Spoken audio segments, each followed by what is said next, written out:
शिक्षा और दीक्षा दोनों साथ साथ। हम बोलेंगे हमारे शिक्षा गुरु हैं, हमारे शिक्षा गुरु हैं, हमारे शिक्षा गुरु हैं। श्रील प्रभुपाद ने एक चिट्ठी लिखा, उनके शिष्य थे एक गलिम प्रभु, वेदावेश में मिल जाएगा आपको, 1971 या 2 का है शायद, 21 नवंबर का है शायद, ऐसी कुछ है, वेदावेश में देखिएगा। प्रभुपाद लिख रहे हैं लेटर में, श्रील प्रभुपाद लिख रहे हैं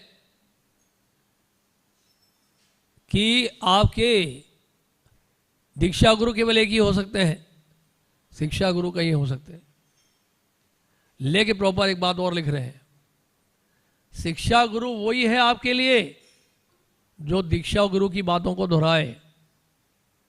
जो दीक्षा गुरु ने शिक्षा दी है, उस शिक्षा को अगर कोई दोहरा रहा है तो वो आपके लिए शिक्षा गुरु है। फिर ऐसे नहीं, हाँ ये मेरे शिक्षा गुरु, ये मेरे शिक्षा गुरु हैं, फैशन के लिए बना लिए हमने बहुत सारे शिक्षा गुरु, लेकिन वो शायद आपके दीक्षा गुरु को नहीं फॉलो कर रहे। वो शिक्षा गुरु हो सकते हैं लेकिन हमारे लिए नहीं, हो सकता और किसी के लिए हो। फैशन समाज तो बहुत बड़ा है ना, तो इसलिए हमें ये बहुत क्लियर होना चाहिए हमारे शिक्षा को। और दूसरी बात, हमारे गुरु महाराज, अभी गुरु महाराज के बारे में बता नहीं रहा मैं, पहले मैं थोड़ा सा सिद्धांत की चर्चा कर रहा हूँ। तो गुरु महाराज कहते थे शिक्षा गुरु जो है, ये शब्द जो है बहुत भारी शब्द है, क्योंकि कविराज गोस्वामी चैतन्य चरितामृत में उन्होंने दीक्षा गुरु शिक्षा गुरु में कोई भेद नहीं किया। हमारे जितने वैष्णव ग्रंथ हैं उसमें दीक्षा गुरु शिक्षा गुरु का भेद नहीं किया गया, उनको एक ही स्तर का माना गया है। तो हमारे गुरु महाराज अक्सर कहते थे ये शिक्षा गुरु जो है शब्द का उपयोग नहीं करना चाहिए। अधिक से अधिक आप काउंसलर बोल सकते हैं, मेंटर बोल सकते हैं, गाइड बोल सकते हैं, मॉनिटर बोल सकते हैं, लेकिन शिक्षा गुरु वर्ड बहुत हैवी है। फिर गुरु महाराज एक और बात बोली, शिक्षा गुरु must be self realized, not so cheap. इतना हल्का नहीं है, कहने का मतलब है। तो दीक्षा गुरु का जितना महत्व है, शिक्षा गुरु का महत्व है, शिक्षा गुरु भी उतना ही उन्नत होना चाहिए। और वो उन्नत शिक्षा गुरु क्या करे, दीक्षा गुरु की बातें दोहराए आपके लिए, वही शिक्षा दे आपको। और किसी को दे सकता है और कोई शिक्षा, लेकिन आपकी बात जब आएगी तो आपके जो दीक्षा गुरु हैं उनकी शिक्षाओं को दोहराएगा।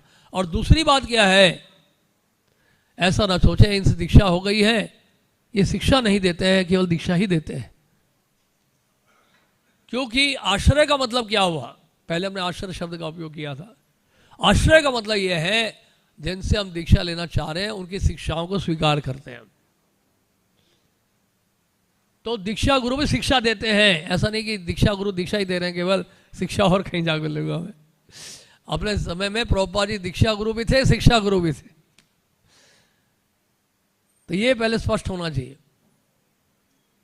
और दूसरी बात, और उसके बाद क्या, दीक्षा, शिक्षा दीक्षा। दीक्षा का मतलब है दिव्य ज्ञान, जिसके द्वारा अज्ञानता की क्षति होती है, उसको क्या कहते हैं, दीक्षा। दिव्य ज्ञान हृदय में प्रकाशित होता है। तो इसलिए प्रामाणिक गुरु, प्रामाणिक वैष्णव संप्रदाय में ही हमें मिलते हैं। प्रामाणिकता का मतलब क्या है, प्रामाणिकता का मतलब यह है परंपरा के द्वारा जो शिक्षा हमें मिली है उन शिक्षाओं को दोहराना। क्योंकि दीक्षा में भी शिक्षा का महत्व है।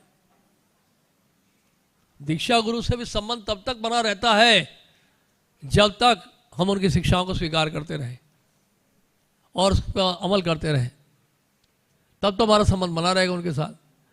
और जहाँ पे हम उनकी शिक्षाओं का पालन नहीं करना चाहते या नहीं करते, उसी समय हमारा संबंध उससे टूट जाएगा। ये नहीं कि 2 साल बाद या 3 साल बाद, उसी समय टूट जाता है। तो हमारा संबंध गुरु से, वैष्णव से, भगवान श्री कृष्ण से, हरि गुरु वैष्णव से जो संबंध स्थापित होता है उसका एक ही आधार है और वो है सेवा। बिना सेवा के गुरु से संबंध नहीं स्थापित हो सकता, संभव नहीं है। और कैसी सेवा, कैसी सेवा, अनुकूलेन कृष्णानुशीलनम भक्तिरुत्तमा। जो कृष्ण भावना के लिए अनुकूल है उसका अनुशीलन करना, अनुकूल है उसको स्वीकार करना, प्रतिकूल से वर्जनम, अनुकूल से संकल्पः। तो गुरु के द्वारा दी गई जो शिक्षाएं हैं उसको स्वीकार करना। अनुकूल का मतलब क्या है?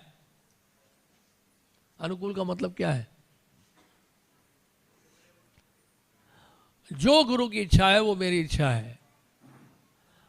और कोई भी अगर सेवा करना हो तो गुरु की प्रसन्नता के लिए, वैष्णव की प्रसन्नता के लिए, भगवान की प्रसन्नता के लिए कर रहा हूं, खुद के स्वार्थ को पूरा करने के लिए नहीं।